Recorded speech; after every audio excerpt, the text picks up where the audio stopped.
Mianatra eo a-tongotry Jesosy isan'andro.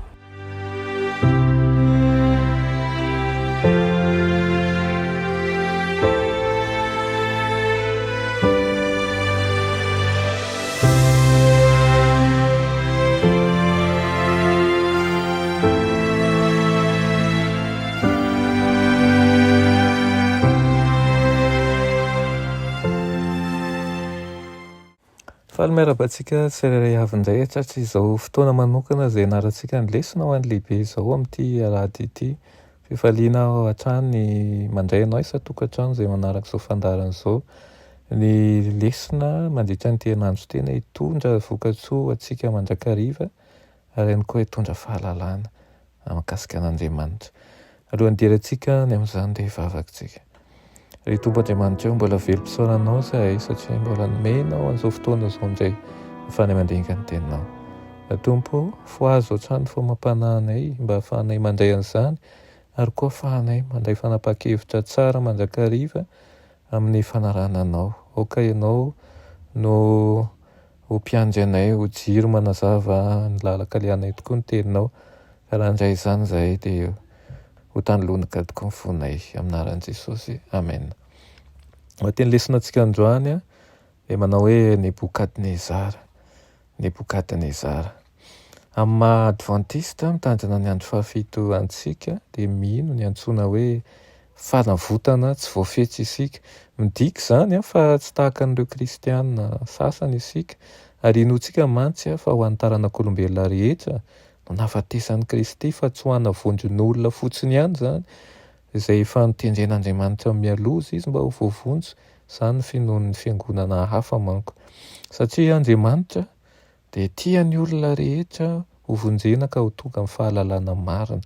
Izy dia nanolotra ny tenan'i Jesosy ho sorona noho ny fahotantsika ary tsy noho ny antsika ihany fa noho ny an'izao tontolo izao ihany koa.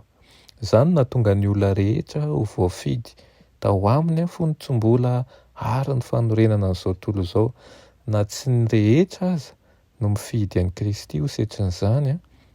Izany koa no ahitantsika an'ireo tantara ao amin'ny Baiboly mikasika an'ireo olona samihafa izay nobaboina ho an'Andriamanitra. Fanontaniana amintsika mipetraka avy hatrany ny manao hoe inona no mitranga tamin'ny mpanjaka raha mikasika ny Nebokadnezara no asiantsika resaka ary inona nambaran'izany amintsika momba ny famonjena ho tonga amin'ilay anankiray amin'ireo lehilahy izay manana ny maha izy azy indrindra teto amin'izao tontolo izao.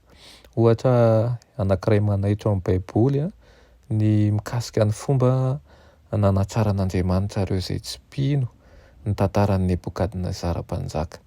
Nahatratra tamin'ny tahaka an'izay natao tamin'ireo mpanjaka Israelita sasany ny fitsaran'Andriamanitra. Ny fitantaran'ny Baiboly ny momba ny Nebokadnezara izay nodisaina sy niaiky ny mahampamorona an'Andriamanitra dia tena maneho fa mihevitra ny amin'ireo mpanankarena sy manana ny maha izy azy tokoa Andriamanitra. Tahaka ny heverana an'ireo malemy, tahaka ny heverana an'ireo mahantra ihany koa dia tena mihevitra an'ireo mpanankarena ireo izy. Ao amin'ny 1420 ny Daniela 4 dia izao no nambaran'ilay lehilahy izay nanana ny maha izy azy indrindra teto tany manao hoe koa amin'izany izao Nebokadnezara hozy izy midera sy manandratra ary mankalaza ny mpanjakany lanitra. Marina avokoa ny asan'ny rehetra ary araka ny rariny ny lalany ary izay mandeha amin'ny fiavona vonana dia hainy ahety.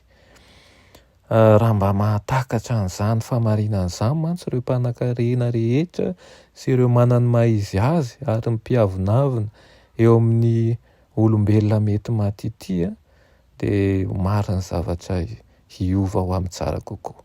Inona ary no zavatra azontsika sintonina amin'io tantara io? Voalohany dia ampiasain'Andriamanitra mpino mpanolor tena tahaka ny Daniela mba ho fitaovana hanatratrarana an'ireo izay tsy mpino izay manana ny maha izy azy ihany koa. Faharoa dia afaka miditra antsehatra mivantana amin'ny fijoroana ho avy olombelona Andriamanitra mba hanatratrarana an'ireo izay tsy mpino izay manana ny maha izy azy ireo ary nahitsin'Andriamanitra ny Nebokadnezara noho ny avinaviny sy noho ny firehariany. Ary na dia tantara manaitra tokoa azy zany dia maro tokoa ireo fomba azon'Andriamanitra ampihetsenan'ireo mpanan-karena sy ny manafahefana ary mpiavinavina. Raha fitinina ny lesinantsika androany dia hitantsika fa mahatratra ny sokajin'olona rehetra tokoa Andriamanitra, ary hainy no mampilefitra ny fizahozahoana sy ny fananam-boninahitra sy ny fiavinavonana rehetra izay mety hananan'ny olombelona. Aoka isika ho fitaovana tahaka ny Daniela mba entina tratrarana an'ireny olona ireny noho ny fijoroantsika ny amin'ny fahamarinana izay fananantsika. Aoka tsy hatahotra tokoa isika na angozogozo fa Andriamanitra efa miahy sy miaro antsika. Mba ho taratra izany koa ny fiainantsika tsirairay avy. Amen. Afaka isika saotra anao izay iray eo ny amin'izany lesona nomenao anay izany, dia misaotra anao ihany koa fa miahy sy mitsimbina ny karazan'olona rehetra tokoa ianao. Misy ny olona izay tianay hafantatra ny fahamarinanao kanefa tsy hainay ny manantona azy ireny.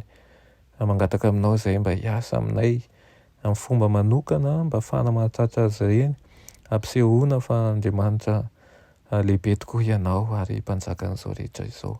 Mpianaro amin'ny alalanay mba aneho ny fahasoavanao amin'ireny olona ireny ka hahatonga azy hetra sy hatsapa fa mandalo tokoa ihany koa izao fiainana izao. Amin'ny anaran'i Jesosy. Amen.